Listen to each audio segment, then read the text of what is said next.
today's guest, at Twice Told, deep in the wilds of the South End, is Ed Rundon. Ed, Yes?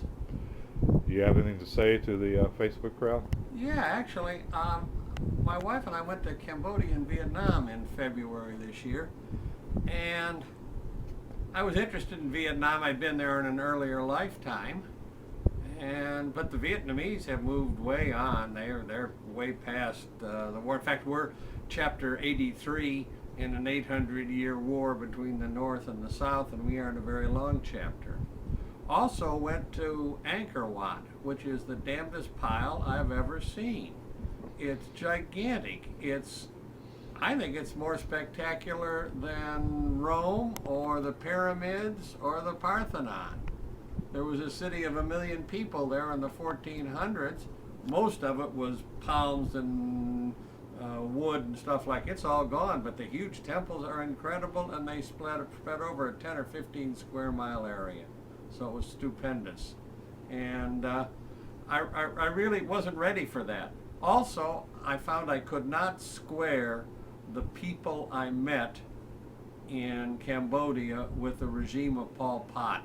They just didn't seem to go, although we did see towers of skulls and all this other stuff. You know, my friend Tom was married to a Cambodian, speaks the language, has taught himself to read the language.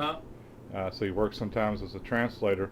But he plans to move to Cambodia. He goes and visits it periodically, which I don't quite understand. But he wants to go there and live.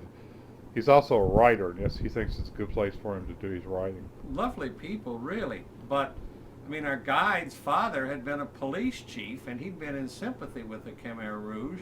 And when they took over, one of the first things they did was murder him. Right. So, the truth be known, there's some of those people now living in Louisville.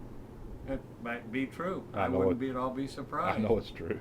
But the people I met were lovely, charming, quiet, pleasant people, and who just seemed to want to get on with their lives. The guide always spoke of the former genocidal regime. That's all he called it.